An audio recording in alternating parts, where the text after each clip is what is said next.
এখন ধরেন আমি যদি নাই জানি যে আমার শক্তিটা কি, তাইলে আমার সেই শক্তি থাকলে আমি ব্যবহার করতে পারবো না। আমি করলে একটা চ্যালেঞ্জের কথা বলছি গত ভিডিওতে, যে কোন জিনিসটা অ্যাভয়েড করা গেলে ভালো হইতো। তবে আজকের ভিডিওটা আমার তারেক রহমানের চীন সফর নিয়ে দ্বিতীয় ভিডিও।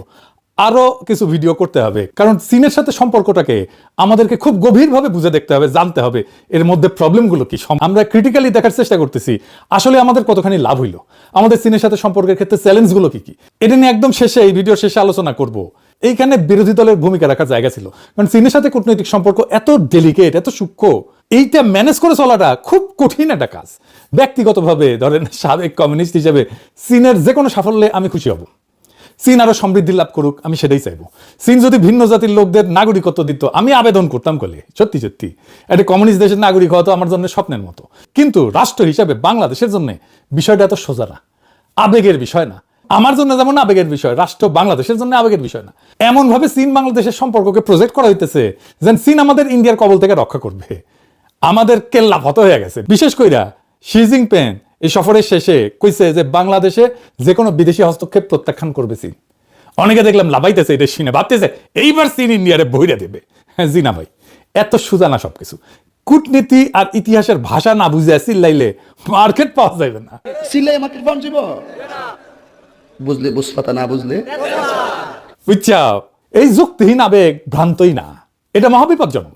চীন কেন কোনো শর্মাই আমাদেরকে রক্ষা করবে না, এটা মাথায় রেখেন। করেও নাই।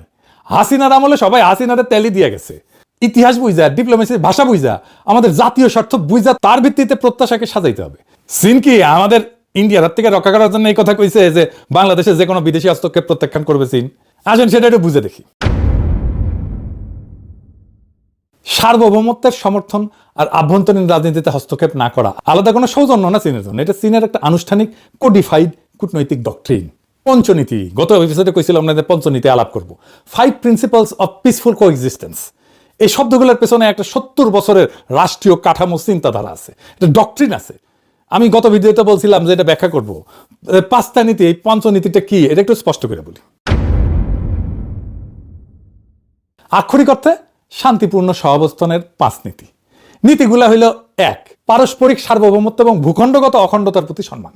অর্থাৎ আমি তোমার সীমানা মানি, তুমি আমার সীমানা মানো, কেউ কারো ভূখণ্ড নিয়ে প্রশ্ন তুলব না। 2, পারস্পরিক অনাক্রমণ, কেউ কাউকে আক্রমণ করবে না। 3, একে অপরের আভ্যন্তরীণ বিষয়ে হস্তক্ষেপ করবে না। তোমার দেশ কিভাবে চলবে, কে শাসন করবে, মানবাধিকার, গণতন্ত্র, নির্বাচন কেমন হবে, এ নিয়ে আমি কোনো কথা বলবো না, তুমিও আমার বিষয়ে কথা বলবে না। 4, সমতা এবং পারস্পরিক স্বার্থ, সম্পর্ক হবে সমান সমান, উভয়ের লাভ। 5, শান্তিপূর্ণ সহাবস্থান, ভিন্ন ব্যবস্থার রাষ্ট্র পাশাপাশি শান্তিতে থাকবে। এইবার আসেন এই পঞ্চনীতির ইতিহাসটা জানি, কারণ এটা না জানলে নীতির আসল মানেটা ধরা যাবে না। পঞ্চনীতির ইতিহাসটা কি?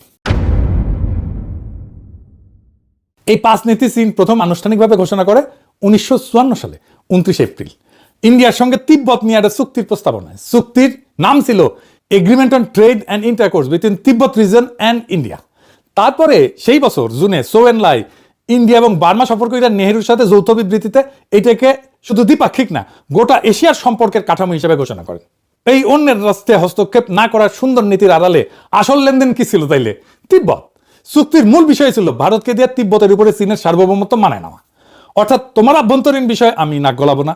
এই কথার মানে দাঁড়াইলো তিব্বত আমার আভ্যন্তরীণ বিষয়, তুমিও সেখানে নাক গলায় না। পঞ্চনীতি জন্ম থেকেই ছিল চীনের সার্বভৌমত্ব দাবিকে বৈধতা দেওয়ার হাতিয়ার। ইন্ডিয়ার সাথে এই চুক্তির পরে ইন্ডিয়ানরা স্লোগান দেয় হিন্দি চিনি ভাই ভাই।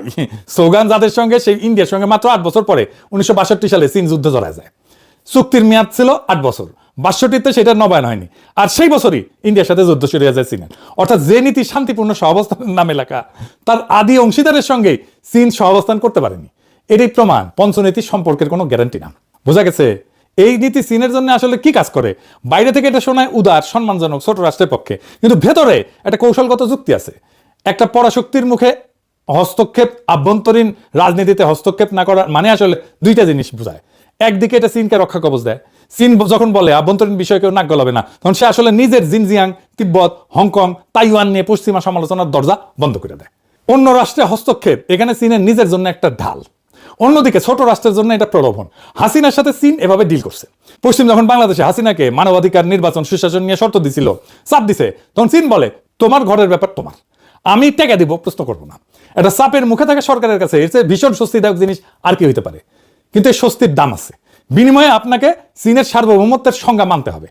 তাইওয়ান চীনের, তিব্বত চীনের, জিনজিয়াং নিয়ে প্রশ্ন করা যাবে না। এই স্ক্রিপ্ট সবাইকে শুনাইছে চীন।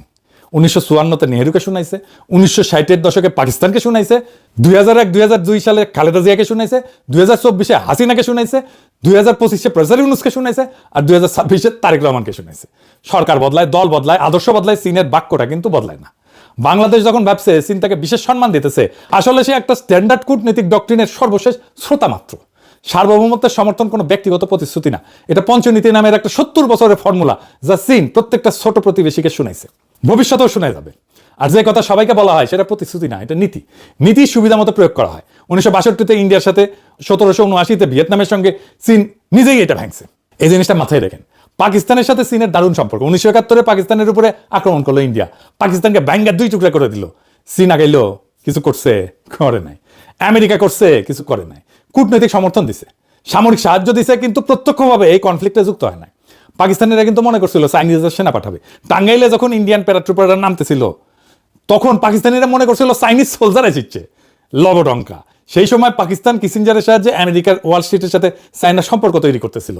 আমেরিকান বিনিয়োগ চায়নায় আসবে, তারপরে তো চায়নার উন্নতি, এরপরে চায়না আমেরিকান ওয়াল স্ট্রিটের বিনিয়োগে ভাইসা যায় একেবারে। মানে পাকিস্তান ছিল খুবই ক্রুশিয়াল মিত্র সেই সময়, আমেরিকা চীন দুইজনেরই। সেই পাকিস্তানকে বাঁচায় নাই কেউ। এমনভাবে বাঙ্গুরা চায়নারে প্রজেক্ট করতেছে যেন চায়না আমাদের স্বাধীনতা সার্বভৌমত্বের রক্ষা কবচ। হুশে আসেন ভাইজান, দুনিয়ার কোনো দেশ আপনাকে বাঁচাইবে না যদি না নিজে আপনার বাঁচার ক্ষমতা থাকে। 1971-এ পাকিস্তানের হাত থেকে ইন্ডিয়া বাঁচানোর কাফারা দিতেছি না এতদিন। দোহাই লাগে, কখনো কাউরে এইভাবে ডাইকেন না নিজের সার্বভৌমত্ব স্বাধীনতা রক্ষায়। আপনার স্বাধীনতা সার্বভৌমত্ব রক্ষায় আরেকজন রাষ্ট্রকে যদি লাগে, তার মানে আপনি স্বাধীনও না, সার্বভৌমও না। এই চিন্তা আমাদের মাথা থেকে বাদ দিতে হবে। আমার এই কথা অনেকের শুনতে খারাপ লাগবে, তিতা লাগবে। আমরা আমাদের নিজেদের সামরিক শক্তি দিয়ে নিজেদের স্বাধীনতা সার্বভৌমত্ব রক্ষা করতে যদি না পারি, কেউ এসে এটা রক্ষা করে দেবে না। এটা মাথায় রেখেন, ইরান থেকে শিক্ষা নেন। এবার আসেন বুঝে নেই, চায়না কি আসলেই সামরিকভাবে সরাসরি সেনা পাঠায় অন্য দেশে সাহায্য করে নাকি করে না? করছে। চীন কোরিয়া যুদ্ধে সেনা পাঠাইছিল, কিন্তু পাকিস্তানে পাঠায় নাই। কেন? এই তফাৎটা বুঝতে হবে। এই তফাৎটা বুঝলে আপনি চায়নারে বুঝবেন, সে কেন কি কাজ করে সেটা বুঝবেন, এই মজা পাইবেন কলে।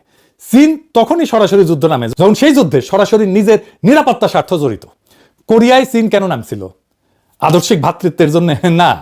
মাও স্পষ্ট বলছিল, যদি আমরা যুক্তরাষ্ট্রকে পুরো কোরিয়া দখল করতে দিই, আমাদের প্রস্তুত থাকতে হবে যে যুক্তরাষ্ট্র চীনের বিরুদ্ধে যুদ্ধ ঘোষণা করবে। অর্থাৎ মার্কিন সৈন্য চীনের সীমান্ত ইয়ালু নদীতে পৌঁছে যাচ্ছিল। এটা ছিল চীনের নিজের দরজায় হুমকি। মাঞ্চুরিয়ার শিল্প কেন্দ্র বিপন্ন হয়ে যাইতেছিল। চীন নিজেকে বাঁচাইতে গেছিল, উত্তর কোরিয়াকে বাঁচাইতে যায় নাই। উত্তর কোরিয়া বাঁচাটা ছিল বাই প্রোডাক্ট বা উপজাত। এই যুদ্ধে মাও সেতুংয়ের পোলা কিন্তু মারা গেছিল বিমান আক্রমণে, বোমা খেয়ে। চীন অন্য দেশে রক্ত দেয়, কিন্তু নিজের সীমান্ত, নিজের নিরাপত্তা, নিজের কৌশলগত গভীরতার জন্য দেয়। চীন দূরবর্তী মিত্রের জন্য রক্ত দেয় না, সেনা পাঠায় না। যেখানে নিজের সরাসরি স্বার্থ নাই, সেখানে সে লিপ সার্ভিস দেয়, বিবৃতি দিবে, হয়তো অস্ত্র সাহায্য দিবে, কিন্তু সরাসরি সংঘাতে জড়াবে না। কোরিয়া চীনের গায়ে লাগানো, তাই 10 লক্ষ সৈন্য পাঠাইছিল কোরিয়া যুদ্ধে। ভিয়েতনাম সীমান্তবর্তী, কিন্তু এক ধাপ দূরে, তাই সতর্ক সমর্থন জানাইছিল। আর পাকিস্তান 1971-এ চীনের সীমান্ত থেকে অনেক অনেক দূরে, পূর্ব পাকিস্তানের যুদ্ধে চীনের নিজের ভূখণ্ডগত নিরাপত্তা জড়িত ছিল না, তাই অস্ত্র দিছে, বিবৃতি দিছে, কূটনৈতিক সাহায্য করছে, সমর্থন দিছে, কিন্তু সৈন্য না। ভিয়েতনামে কিন্তু চায়নার সেনা গেছিল, কি করছে এটা একটু বুঝতে হবে। আসেন বুঝানি। 1965-তে ভিয়েতনামে যখন আমেরিকা বোমা বর্ষণ শুরু করে, চীন বিপুল সাহায্য পাঠায়। এই পাঠানোর পিছনেও কারণ আছে, সেটা পরে দেখতেছি। 1965 থেকে চীন উত্তর ভিয়েতনামে বিমান বিধ্বংসী ইউনিট, ইঞ্জিনিয়ারিং ব্যাটালিয়ন পাঠাইছিল। আমেরিকান বোমার ক্ষতি মেরামত, বিমান বিধ্বংসী কামান চালানো, রাস্তা রেল পুনর্নির্মাণ এবং রসদ পরিবহনের জন্য মোট 3,20,000 সৈন্য পাঠাইছিল এবং বছরে $18 কোটি অস্ত্র পাঠাইছিল। সরাসরি যুদ্ধ নামছে, মূল্যও দিছে। 1960-এর দশকের শেষে আনুমানিক 1100 চীনা সৈন্য উত্তর ভিয়েতনামে মার্কিন বিমান হামলায় নিহত হয়েছিল। কিন্তু চীন একটা কঠোর সীমারেখা টানছিল। চীন সহায়ক সৈন্য পাঠাইছিল, কিন্তু কঠোরভাবে নির্দেশ দিয়েছিল যেন তাদের কেউ ডিমিলিটারাইজ জোনের কাছে না যায়, যেখানে মার্কিন সৈন্যের সাথে সরাসরি সংঘর্ষ হইতে পারে। অর্থাৎ চীন উত্তর থেকে অবকাঠামো সামলাইছে, কিন্তু দক্ষিণে সরাসরি স্থলযুদ্ধে নামেনি। কেন নামেনি? কারণ চীন কোরিয়ার পুনরাবৃত্তি চায়নি, আমেরিকার সঙ্গে সরাসরি যুদ্ধ এড়াইতে চাইছে। আর সবচেয়ে গুরুত্বপূর্ণ বিষয়টা হইতেছে, চীনের শর্তটা ছিল সম্পূর্ণ নিজের নিরাপত্তা কেন্দ্রিক। যদি আমেরিকা উত্তর ভিয়েতনামের নিচের দিকে আক্রমণ করতো, চীন শুধু অস্ত্র বাড়াতো। কিন্তু যদি আমেরিকা উত্তর ভিয়েতনামের উপরের দিকে অঞ্চলে ঢুকতো বা দক্ষিণ চীনে বোমা ফেলতো, তবে মাও সরাসরি যুদ্ধ ইউনিট পাঠাইতে প্রস্তুত ছিল। খেয়াল করেন এই সীমারেখাটা, চীনের সীমান্তের কাছে এলে রক্ত, দূরে থাকলে শুধুই অস্ত্র। এটাই হুবহু কোরিয়ার যুক্তি এবং হুবহু পাকিস্তানের বিপরীত। আর ভিয়েতনামের সাহায্যের পিছনে অন্য জিনিস ছিল, প্রতিদ্বন্দ্বিতা, ভ্রাতৃত্ব না। 1965 সালে চীন ভিয়েতনামের সাহায্য হাত বাড়ায় সোভিয়েত ইউনিয়নের সঙ্গে প্রতিযোগিতার অংশ হিসেবে। অর্থাৎ চীনের এই ভাইয়ের মতো সাহায্য আসলে ছিল সোভিয়েতকে টেক্কা দেওয়ার কৌশল, হ্যানয়কে নিজের পক্ষে রাখার লড়াই। আবার মজার ব্যাপার কি জানেন, যে মিত্রকে চীন রক্ত দিয়ে বাঁচাইলো, এক দশক পরে তাকেই আক্রমণ করলো। 1779 সালে চীন উত্তর ভিয়েতনামে আকস্মিক আক্রমণ চালায়, সীমান্তের কাছে কয়েকটা শহর দখল করে নেয় এবং এটাকে শাস্তিমূলক অভিযান বলে। কারণ কি, যেদিন ভিয়েতনামের স্বার্থ চীনের স্বার্থের বিপরীতে গেল, সোভিয়েতের দিকে ঝুঁকলো সে, চীনের মিত্র কম্বোডিয়ার খেমার রুশকে উৎখাত করলো, সেদিন চীনের সব সাহায্য সেই মুহূর্তে অর্থহীন হয়ে গেল এবং সেই একই চীন বন্ধুকে আক্রমণ করলো। চীনের ভিয়েতনাম সাহায্য ছিল স্বল্প মেয়াদে সফল, কিন্তু দীর্ঘমেয়াদে ব্যর্থ। চীনের সমর্থন কখনোই আদর্শিক বা স্থায়ী না, সবসময় স্বার্থ নির্ভর এবং প্রত্যাহারযোগ্য। এটা মাথায় রাখতে হবে সবসময়। শুধু চীন না, সব রাষ্ট্রের ক্ষেত্রে এটা সত্য। রাষ্ট্র মানেই স্বার্থ, এই স্বার্থের বাইরে সে কখনোই যাবে না। ভিয়েতনামকে চীন রক্ত দিচ্ছে যতক্ষণ তার নিজের মানে চীনের নিরাপত্তা মার্কিন সীমান্তে আসা ঠেকানো পর্যন্ত ছিল, বা কৌশলগত স্বার্থ সোভিয়েতকে টেক্কা দেওয়া, এই স্বার্থটা পূরণ করছে ততক্ষণ। যখন ভিয়েতনাম সোভিয়েতের দিকে ঝুঁকছে আর চীনের স্বার্থের বিপরীতে গেছে, তখন সেই একই চীন তাকে আক্রমণ করলো। অর্থাৎ চীনের কাছে মিত্র একটা চলমান হিসাব, স্থায়ী কোনো বন্ধন না। চীন যাকে রক্ত দিয়ে বাঁচায় তাকে স্বার্থ বদলাইলে আক্রমণ করতে পারে, ভিয়েতনাম তার প্রমাণ। আর বাংলাদেশকে বাঁচাইতে চীন রক্ত দেবে না, সেনাও পাঠাইবে না, আমরা তার সীমান্তবর্তী না, শুধু অর্থনৈতিক স্বার্থ আছে। তার জন্য চীনের সার্বভৌমত্বের সমর্থন সত্যিকার অর্থে কিছুই মিন করে না। চীনের বন্ধুত্ব একটা শর্ত সাপেক্ষ চুক্তি, যতক্ষণ আপনি চীনের স্বার্থে কাজে লাগতেছেন ততক্ষণে বন্ধু, যেদিন লাগবেন না সেদিন হয় উপেক্ষা, পাকিস্তানের মতো 1971-এ, নয় আক্রমণ ভিয়েতনামের মতো 1979-তে। চীন রক্ত দেয় নিজের সীমান্তের জন্য, কোরিয়ায়, উত্তর ভিয়েতনামে, কিন্তু চীনের রক্তও বন্ধুত্বের গ্যারান্টি না। আব্দুল্লাহ আবু সাইদ উনি কহান, মানুষ তার স্বপ্নের সমান বড়। একইভাবে চীনের সমর্থন শুধু চীন না, যে কোনো রাষ্ট্রের সমর্থন তার স্বার্থের সমান বড়, তার চেয়ে 1 ইঞ্চি বেশিও না, কমও না। তাইলে বুঝেছেন নিশ্চয়ই, চীন আমাদের সার্বভৌমত্বের রক্ষক হইবে না। চীন ইন্ডিয়ারে ধমকাই দিলে, একটা ইন্ডিয়ার বিরুদ্ধে বিবৃতি দিলে ইন্ডিয়া দমে যাবে? যাবে না। দইমা গেলে 1971-এ যাইতো দমে, পাকিস্তান রক্ষা পাইতো, হয় নাই। যাই হোক, এখন আসি চীনের সাথে সম্পর্ক নিয়ে সবচেয়ে গুরুতর প্রশ্নের মুখোমুখি হই। কেউ এই আলাপটা করে না, কিন্তু এই আলাপ ছাড়া চীনের সাথে সম্পর্ক সম্ভবই না। দীর্ঘমেয়াদে এই জিনিসটা, এই প্রশ্নটার সামনাসামনি দাঁড়াইতে হবে। চীনের সাথে সম্পর্কে এই অস্বস্তিকর মোমেন্ট অফ ট্রুথ আসবে, সেটা কি আর কেমনি সেটা মোকাবেলা করব, সেটাই সবচেয়ে গুরুত্বপূর্ণ। এতক্ষণ যা বললাম সব অতীত আর বর্তমান, এবার ভবিষ্যতের একটা প্রশ্ন করি, যেটা থেকে কেউ পালাইতে পারবে না। চীনের সাথে সম্পর্ক রাখা প্রত্যেকটা দেশকে সামনে একটা মোমেন্ট অফ ট্রুথের মুখোমুখি হইতে হবে, সত্যের মুহূর্ত ফেস করতে হবে, আর সেই মুহূর্তের নাম তাইওয়ান। এটা কেন অনিবার্য? কারণ শি জিনপিংয়ের জীবনের সবচেয়ে বড় উচ্চাকাঙ্ক্ষাই হইল তাইওয়ানের সাথে চীনের একত্রীকরণ, পুনঃ একত্রীকরণ। এটাই চীনের ঘোষিত জাতীয় লক্ষ্য। তাই তাইওয়ান নিয়ে একটা সংঘাত, সামরিক হোক, চাপ প্রয়োগ হোক, অনিবার্য। আর অন্যদিকে কি আছে, আমেরিকা ঠিক এই একই তাইওয়ানকে ঘিরে চীনের বিরুদ্ধে একটা সামরিক বলয় বানায় রাখছে, যাকে বলা হয় ফার্স্ট আইল্যান্ড চেইন, প্রথম দ্বীপ শৃঙ্খল। জাপান, দক্ষিণ কোরিয়া, ফিলিপিন্স আর তার কেন্দ্রে তাইওয়ান। জাপানে তো 54,000 মার্কিন সেনা আছে, দক্ষিণ কোরিয়া 28,000 আছে মার্কিন সেনা, ফিলিপিন্সের 9টা ঘাঁটি আছে আমেরিকার, সবগুলা তাইওয়ান প্রণালীর দিকে তাক করা। মানে তাইওয়ান যুদ্ধ বাঁধলে সেটা শুধু চীন তাইওয়ান যুদ্ধ থাকবে না, পুরো অঞ্চল জ্বলে যাবে। সেই সময়টা কবে আসবে আমরা জানি না, কিন্তু অনিবার্যভাবে আসবে। এখন সে আসল প্রশ্নটা, সেই দিন বাংলাদেশ কি করবে? আমরা এখন একদিকে চীনের সাথে জড়াইতেছি শেয়ার্ড ফিউচার, অর্থনৈতিক অঞ্চল, সম্ভাব্য অস্ত্র চুক্তি, আবার অন্যদিকে আমেরিকার সাথেও জড়াইতেছি, পোশাক রপ্তানির সবচেয়ে বড় বাজার, IMF আছে, নিরাপত্তা সংলাপ আছে, ট্যারিফের নেগোসিয়েশন আছে, বোয়িং কেনা আছে। 2 নৌকায় কিন্তু আমাদের পা। তাইওয়ানের সংঘাত বাদলে এই 2 নৌকা 2 দিকে টান দিবে। বাংলাদেশকে একটা পজিশন নিতে হবে, হয় চীনের পক্ষে নয় আমেরিকার পক্ষে। মাঝখানে দাঁড়ানোর জায়গা থাকবে না। ধরে নিলাম আমেরিকাকে খুশি করতে বাংলাদেশ একটা মাঝামাঝি পথ নিল, বললো যুদ্ধ খারাপ, এসব আলোচনার মাধ্যমে সমাধান হওয়া উচিত। শুনতে নিরীহ, কিন্তু চীন এটাতে চলে যেতে পারে, কারণ চীনের কাছে তাইওয়ান আভ্যন্তরীণ বিষয়। তো আলোচনা করবে কেন আভ্যন্তরীণ বিষয় নিয়ে? আলোচনার মাধ্যমে সমাধান মানে তাইওয়ানকে আলাদা পক্ষ হিসেবে স্বীকৃতি দেওয়া, তো তাই না? নিজের কথার চাপে কিন্তু নিজে পড়ে যেতেছি। তখন চীন ঋণের কিস্তি শোধের জন্য চাপ দিতে পারে, প্রকল্প আটকে দিতে পারে, আরো নানা চাপ দিতে পারে। আর উল্টাটাও সত্য, বাংলাদেশ যদি চীনের পক্ষ নেয়, আমেরিকা, ইউরোপ, পোশাক রপ্তানি, জিএসপি, IMF সব জায়গায় চাপ দিতে পারে। 2 দিকে খরচা। এটাই 2 নৌকায় পা রাখার বিপদ। যেদিন নৌকা 2টা বিপরীত দিকে যাবে, সেদিন আপনারই কাটবে। তবে পাকিস্তান এটা সামলাইতে পারবে। কেন সামলাইতে পারে, বাংলাদেশ কেন পারবে না? আসেন এটা একটু বুঝে দেখি। পাকিস্তান নিঃশর্তে চীনের পক্ষ নেবে, এই সিদ্ধান্ত পাকিস্তান অনেক আগে নিয়ে রাখছে। পাকিস্তানের পারমাণবিক অস্ত্র আছে, নিজস্ব প্রতিরোধ ক্ষমতা আছে। আর পাকিস্তান আগেও পারমাণবিক অস্ত্রের জন্য আমেরিকার কাছে নিষেধাজ্ঞা খাইছে, ওর এগুলো সওয়া আছে, ও জানে এটা কিভাবে সামলাইতে হয়, এটা তাদের গা সওয়া। উল্টা দিকে আমেরিকায় বারবার নিষেধাজ্ঞা তুলে নিয়ে পাকিস্তানকে পটাইতে আসছে। সো এই খেলা অনেকদিন ধরে চলতেছে, এই খেলা আবারও খেলতে পারবে পাকিস্তান। কারণটা হইতেছে পাকিস্তানের ভূকৌশলগত অবস্থান আমেরিকার দরকার আছে। পাকিস্তানের এখন একটা গ্লোবাল রোলও দাঁড়ায় গেছে। পাকিস্তান জানে কোন পক্ষে সে দাঁড়াবে। আর সে দাঁড়ানোর দাম দেওয়ার সক্ষমতা তার আছে। বাংলাদেশের কোনোটাই নাই। না আছে স্পষ্ট সিদ্ধান্ত, না আছে নিজের প্রতিরোধ ক্ষমতা, না আছে নিষেধাজ্ঞা হজম করার অর্থনৈতিক মাসল। বাংলাদেশ এমন একটা দেশ যে 2 নৌকা পায়ে রেখে দাঁড়ায় আছে, অথচ চাপ ঠেকানোর শক্তি নাই। এটা একটা খুবই দুর্বল অবস্থা। ভিয়েতনাম 2 দিকে সামলায়, কারণ তার সেই সক্ষমতা আছে। সমস্যা হলো বাংলাদেশে সেই সক্ষমতা গড়ে না তুলে 2 দিকে প্রতিশ্রুতি বিলাই দিতেছে, মানে খোলামকুচির মতো যে যা যাইতেছে তাই দিতেছে। সক্ষমতা ছাড়া ভারসাম্য হয় না, হয় শুধু ঝুঁকি। চীনের সাথে সম্পর্ক করেন, বাণিজ্য করেন, বিনিয়োগ নেন, অবশ্যই নেন, কিন্তু চীনকে রক্ষা কবচ ভাবেন না।